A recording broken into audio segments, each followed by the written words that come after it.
Hello friends, welcome to my second class for class 10. Name of our first unit is Glimpses of Green, and in this unit we have 3 lessons. First one is Adventures in a Banyan Tree by Ruskin Bond, and second one is The Snake and the Mirror by Muhammad Bashir. And we also have a poem called Lines Written in an Early Spring by William Wordsworth. So let's begin with the first lesson. Before that, we have a haiku given in your textbook. If we take the next page, you can see there is a haiku. Now, what is a haiku? Haiku is a very short poem with 3 lines. And you may have seen different types of haiku, and if you search for this word, you will find a lot of such short poems. We have a haiku here in the textbook. The mountain mist hovering over the pines and ponds unveils the heaven. Have you noticed the speciality of these lines? Here we have the first line of 5 syllables and the last line 5 syllables, and the second line consists of 7 syllables. So this is the style of writing a haiku. And this is the introduction we have for this lesson. And now let us straight go to the first lesson, Adventures in a Banyan Tree. The story is written by the famous writer Ruskin Bond. He is a very famous Indian writer of the British. An Indian writer who is noted for his special way of writing. And Missouri is a very famous place that comes in his works. And the boy in the story is the writer himself. Though the house and grounds of our home in India were grandfather's domain, the magnificent old banyan tree was mine, chiefly because grandfather at the age of 65 could no longer climb it. So the boy tells that the banyan tree was his domain because the grandfather cannot think about this as his domain because he is too old to climb the tree. So the boy feels that it is his own property.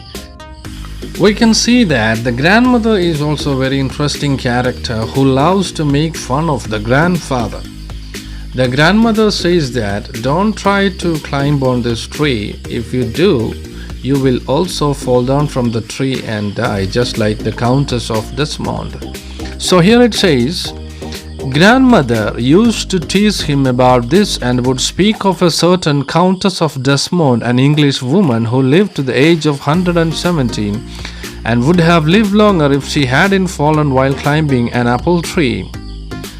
So this is of course how the grandmother used to make fun of the grandfather, saying that this is not a place for you to play because you are too old to climb the tree, and if you try, your fate will be the same as the Countess of Desmond, who died at the age of 117 when she fell down from an apple tree. The spreading branches of the banyan tree, which curved to the ground and took root again, forming a maze of arches, gave me endless pleasure.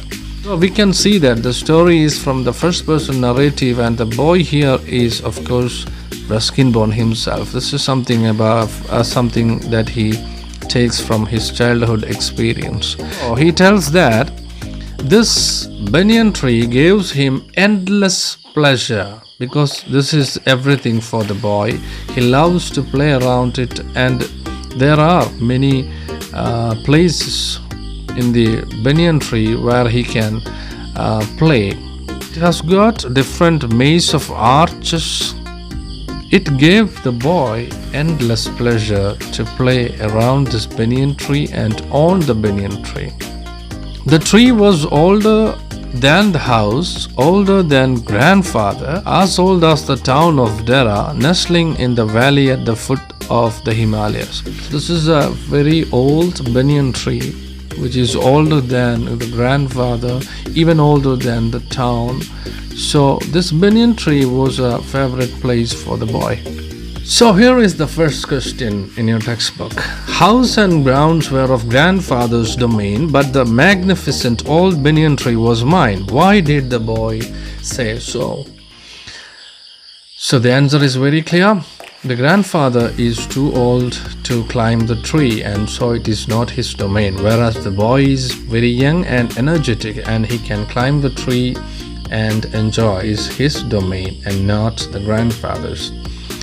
Now let us move on to the second paragraph. My first friend and familiar was a small gray squirrel, arching his back and sniffing into the air. He seemed at first to resent my invasion of his privacy, but when he found that I did not arm myself with a catapult or an air gun, he became friendlier. And when I started leaving him pieces of cake and biscuit, he grew bolder and finally became familiar enough to take food from my hands. Before long, he was delving into my pockets and helping himself to whatever he could find. He was a very young squirrel, and his friends and relatives probably thought him headstrong and foolish for trusting a human. So here we can find a friendship between the boy and the squirrel. And who was the first friend of the boy? Yes, the first friend of the boy was a squirrel. And at first he was not very friendly. That this squirrel at first was keeping a distance from the boy, but later when it learned that the boy is not using any catapult or air gun or the other different things that the children used to tease squirrels, so he was very happy that this boy is harmless. The squirrel become more friendly, and day by day he became very friendly with the boy, and at last he even started taking food from his hands and jumping into his pocket and playing on him, running on his body, all these things. So this is the first friendship that the boy got from the banyan tree. But what was the other squirrels thinking about this? They were not happy with this squirrel. They thought that this squirrel is not good. This squirrel is something foolish. How can we trust a human being? We can never trust a human being. So that was the attitude of the squirrel. Other squirrels discouraged this friendship between the squirrel and the boy, because they know the character, they know the nature of human beings. They always try to attack animals, and they love to tease. Never trust a human being. That was the attitude of other squirrels. Let us move on to the next paragraph. In the spring, when the banyan tree was full of small red figs, birds of all kinds would flock into its branches. The red-bottomed bulbul, cheerful and greedy, gossiping, rosy pastors and parrots and crows squabbling with each other all the time. During the fig season, the banyan tree was the noisiest place on the road. What happened in the spring season? In the spring season, there were some fruits or figs growing in the banyan tree, and in order to eat this fruit, many birds, different types of birds came there to eat these fruits. And so because of the noise, the chirping, the squabbling, fighting of the birds, it was the noisiest place, full of sound, full of noise. It was such a place. The banyan tree became such a place, a home for all the birds, though it was not good for human beings because they make a lot of noise. But the boy really enjoyed, because he was able to see different types of birds. There were bulbuls and pastors, then parrots, crows, and different types of birds. There were a variety of birds coming there and eating these figs. So it was a time of great enjoyment for the boy. Let us try to answer the questions given in your textbook. How did the squirrel become a friend of the boy? And it is very clear. I have already explained. Now, question number 3. What did the friends of the squirrel think about his friendship with a human? What might have made them think so? Very important question. So, the friends of the squirrel thought that this squirrel was foolish, or he was crazy to trust a human being, because they are very dangerous animals. And why did the other squirrels think like that? Because of the experience they got from human beings. Then question number 4. How was the banyan tree the noisiest place during the fig season? In the fig season, we have seen the types of birds coming there and perching on the banyan tree, squabbling, chirping, fighting with each other. So that became the noisiest place in the fig season.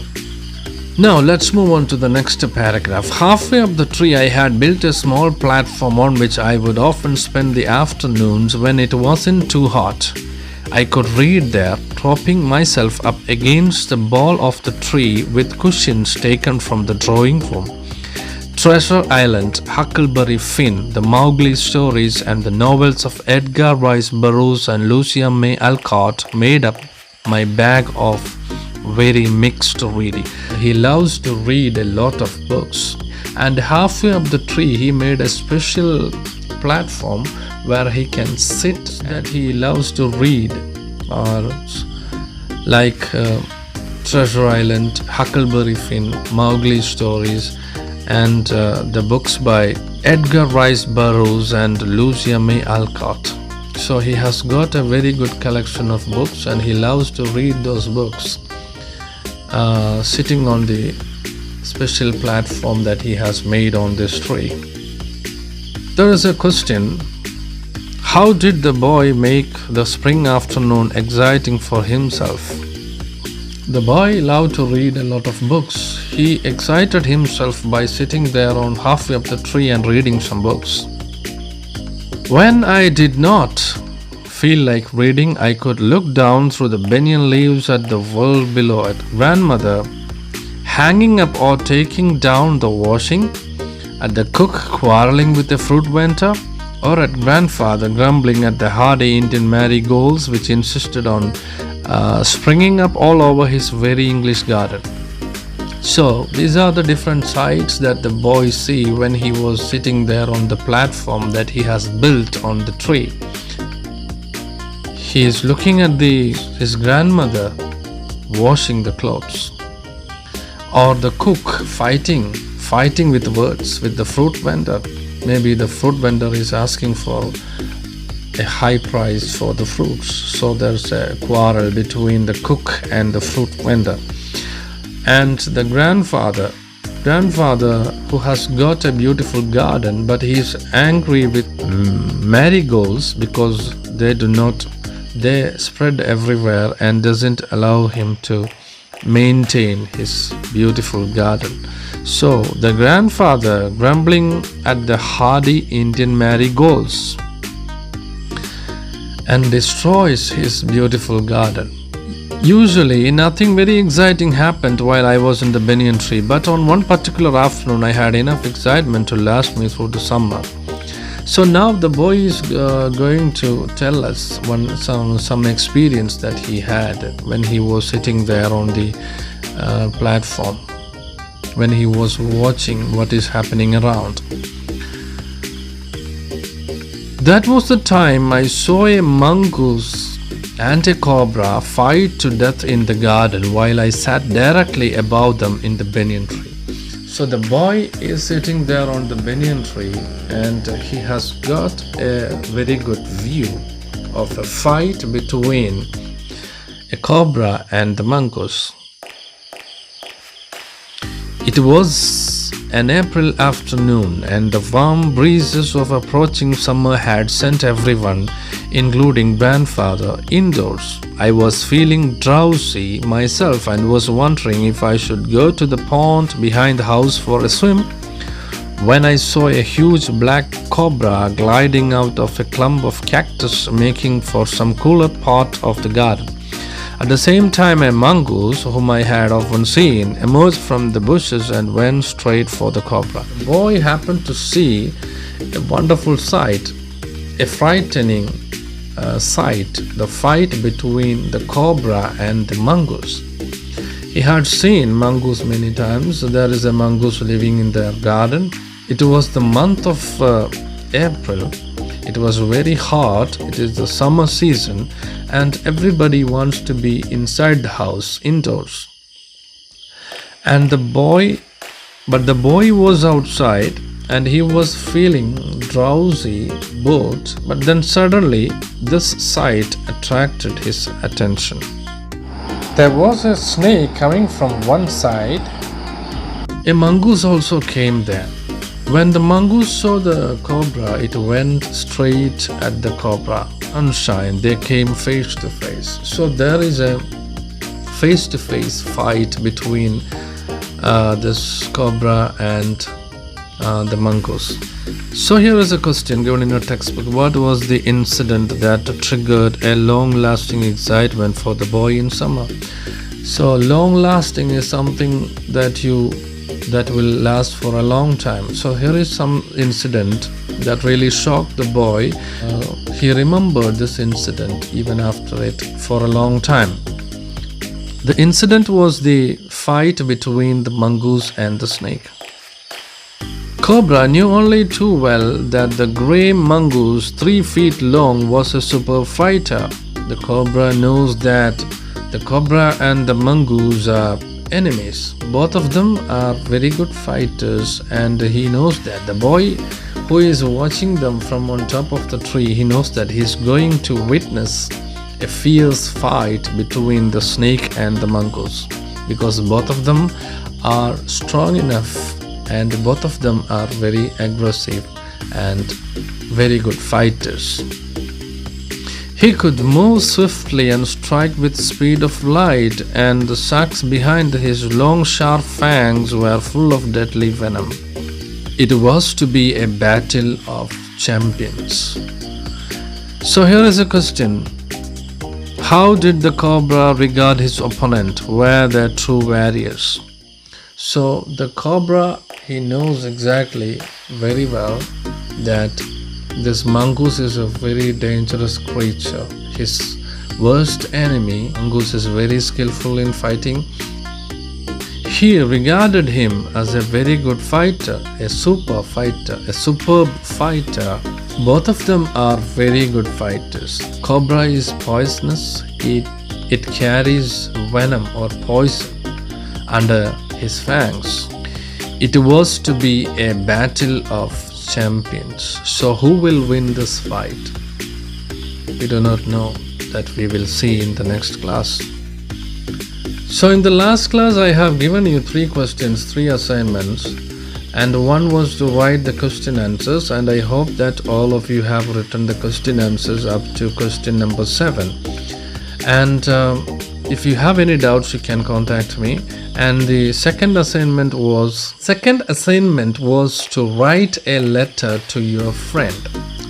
I hope that all of you have written this letter to your friend, describing your experience on the banyan tree, how you made friend with a squirrel. So I hope that all of you have written this answer to this question. What type of letter are you going to write? So we know that there are 2 types of letters. One is friendly letter, the type of letter that you write to your friend, and the second one is official letter, which is a letter that you write for official purposes. So this one is a friendly letter. So you are writing a letter to your friend. You can say that how you have made a very good friendship with the squirrel. So like, dear Sunil, how are you? I hope that you are fine. How was your vacation? I'm very happy here, staying with my grandfather. So I have got a new friend here. Do you know who is my new friend? I've got a squirrel as my best friend, and we have become very close friends. I'm sitting on me and sitting in my jumping into my pocket and eating food from my hand. All these things you can write. Then the third assignment was to write about the importance of reading. So if you just Google it, you can get a lot of materials on the internet about the importance of reading. Let us remember the words of Francis Bacon, the great English philosopher, who once said, "Reading maketh a full man, conference a ready man, and writing an exact man." I hope that all of you love to read books. Just let me know which are the books that you love to read, and try to collect some materials from the internet and make a good write-up about reading, the importance of reading, and you may post that in the group. That's all for today. In the next class, we will see what happened to the cobra and the mongoose. Thanks for watching and subscribe to my channel. See you in the next class.